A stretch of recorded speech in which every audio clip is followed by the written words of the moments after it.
In today's episode, we are going to discuss how us parents can effectively communicate environmental values to our children.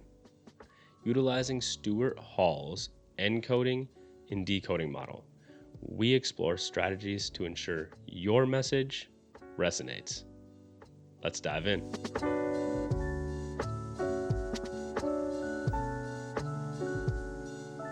Welcome back, everybody, to another environmental communication conversation. I'm your host, Devonte Erlinson, and to be frank, I'm just a college student who's a parent who has an affinity for nature and wants to pass that on to the generation below me. Now, how we do that, well, that's kind of what this whole 3-part episode series is about. So if you missed episode 1, do me a favor, do yourself a favor, go on back, check it out, where we discuss a concept called biophilia. How we develop an affinity, a love for nature, something that's actually innate in us since we're kids. So if you want to learn more about that and you missed it, make sure you check out episode 1. But today in episode 2, as you heard in the intro, we're talking about communication strategies, more specifically, effective communication around environment in the messaging for our kids. In the beginning, you heard me talk about something called encoding and decoding. So I want to break this theory down a little bit more. And the way we can look at this is us parents encode a message, and our kids then decode that message. Now, these inputs, the things that are getting encoded, can be from anywhere.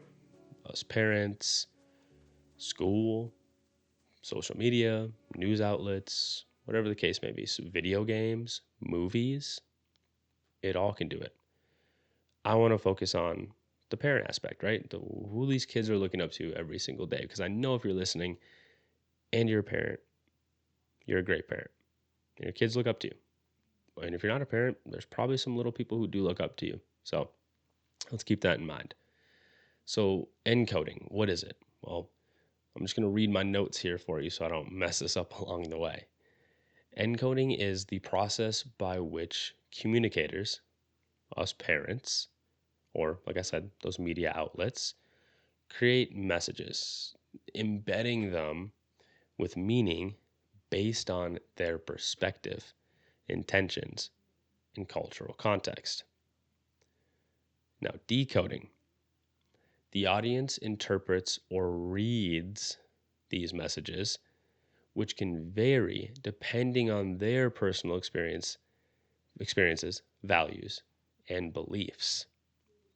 Now, if you took the time, went back to listen to episode 1, we talk about biophilia and everything, you learn that this is innate in us from when we're kids. So how does that go away? Well, nature versus nurture conversation comes in, and a lot of it has to do with just the world that we live in today, at least from my point of view, and that's just my opinion.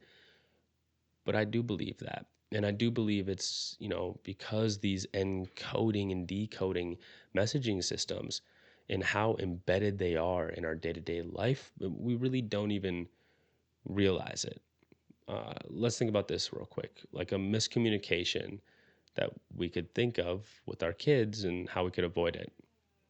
Let's say we're telling our kids that they should use less water, or no, better example. Let's say we're telling our kids that they should be throwing away their trash, right? And putting the recycling in the recycling bin.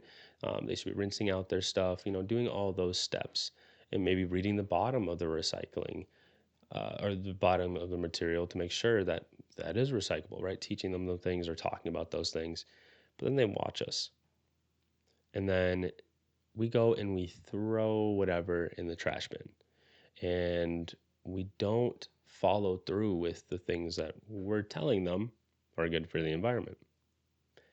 Well, how is that kid going to decode what we're encoding? How are they going to interpret the message we're putting out? Well, first and foremost, we talk about it, but we don't live about it. We ain't being about it.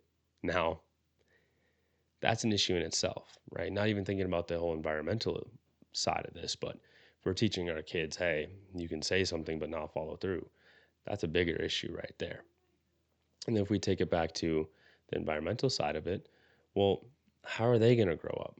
Are they going to grow up to care very much about their, their amount of food waste, their contribution to maybe how much they buy things and utilize the industries who are using big factories to produce clothing, or whatever it might be? That message can get encoded and buried deep, and we might not even realize it as parents, honestly. So I think it's really important that there isn't any miscommunication, right? Like with our kids, something that I'm really trying to do, and no one's perfect, right?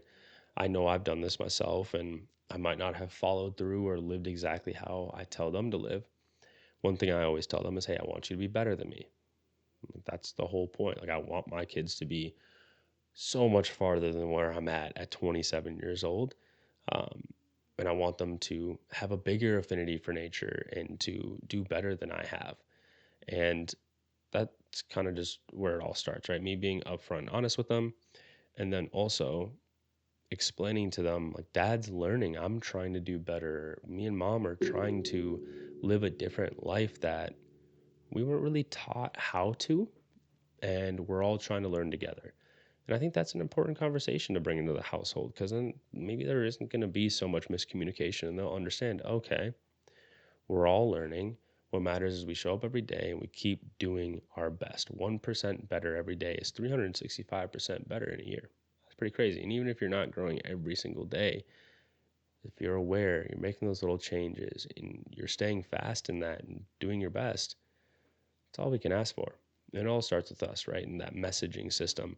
And maybe auditing what our kids are getting messaging from, whether that be media, maybe it be the schools, or at least combating that with more conversations in our house.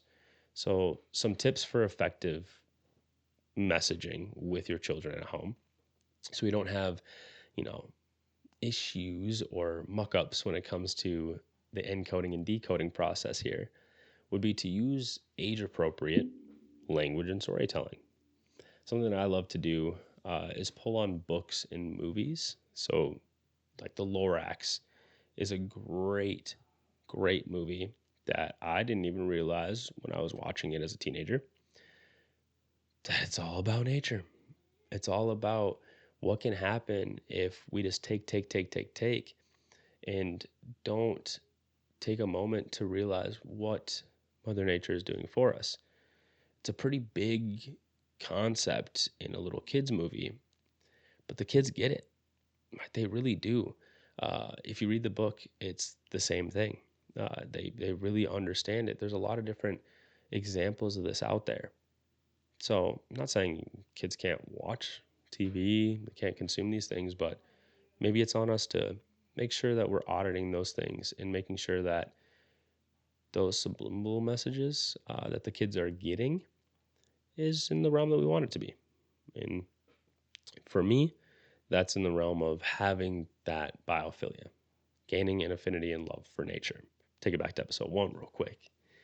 Another thing you can do to have effective messaging is to just make sure you are incorporating your own personal narratives. Like I was just saying, right? Creating relatable messaging for my kids so they understand dad's not perfect. He's still learning. We're all learning together. That's probably been one of the most effective communication strategies in my house overall. And then also just highlight the small, impactful actions your kids can take, such as reusing materials or conserving water, right? Hey, Arlo, let's try to take a little bit shorter shower so we're conserving on water, because when we do that, we're doing our part to then help Mother Nature, so on and so forth. Same thing with reusing materials, anything like that. Paper. My kids love to draw. Oh, hey, kiddos, can you flip that piece of paper around and use the backside? That's one little way we can do it. So I want to take some things back to my class discussion really quick before I take us out for today. I want to reference a reflection I had from one of our very first readings from Pizzulo and Cox. We did a reading journal on it. I'm just going to read what I wrote. I have never thought of considering the environment around us as either half empty or half full, and how that affects our daily decisions. From the way we utilize resources at home to how we vote. Having this approach alone may stop others to just think of things differently. I thought that was really interesting, especially now that I go back to it 16 weeks later in this course. And it still sits the same way. It still kind of hits me the same way, like, oh, okay, half empty, half full. We can either have a kind of more negative approach to this and have a more half empty mindset where it's like, well, we're already so far down the rabbit hole. I don't know how much we can really do here. Or it's half full. Hey, you know what? There's still a lot of people out there who care. There's still kids coming into this world who can change this whole thing around. Like, there's multiple different ways to look at this situation.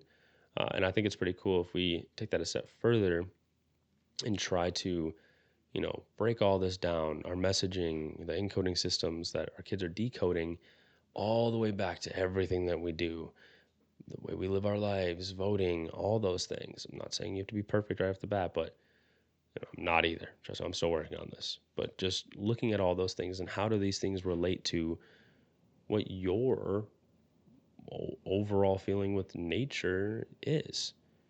I know for me, I want all those decisions to drive toward the one that helps Mother Nature the most and make sure that, it's around for generations to come.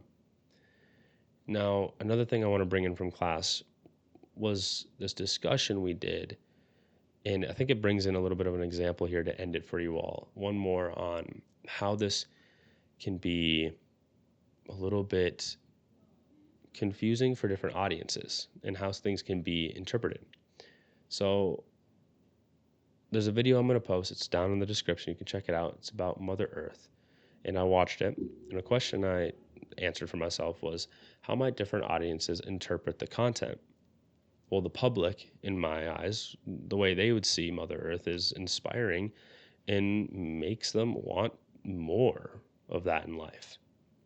Now, from a policy big corporation standpoint, I look at it as, hey, we need to make sure our product shows that we care about Mommy Earth.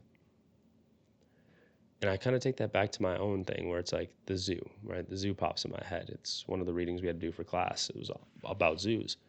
And I've always loved the zoo. But then I started to realize little things about the zoo that didn't really align with my feelings about Mother Nature, non-humans, or animals, as most people would call them. And I started to realize something. I was like, man, they even do it here. Because I understand that, all those animals,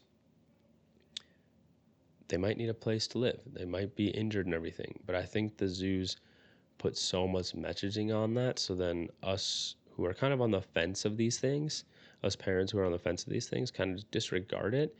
And we're like, oh, yeah, no, they're doing the right thing. Like, our kids will love it too. It's a fun time, this and that. And I think that's a very interesting one that you can feel free to look into more yourself as you're walking around the zoo, just the messaging that they put out there versus when you're actually there in person. I think it's a very interesting one. So if you're ever at a zoo and you've noticed anything like that, let me know in the comments. Or if you're going to the zoo anytime soon, let me know how you feel the next time you go after listening to this podcast. Now, a call to action I want everybody to do who's listening is just share a story. If you're a parent, please share a story or environmental tip with your child and just observe how it resonates with them. Don't look for much more. Just observe. See what's going on, see how they intake it. Or if you don't have kids, put it out there for family, friends, anybody else, and just see how it resonates with them. Understand where are they on that spectrum, right? Do they have biophilia, right? Or they have affinity for nature? Are they more biophilic, right? Or they have this fear of nature? I encourage you, when you do these posts, these reflections, use a hashtag EcoParentTalk. I know I'll make sure I do the same. I'll hashtag it in this episode, and I'm going to try the same thing out myself. I'm really happy that you all stayed around for today's episode, and make sure you check all the resources out below.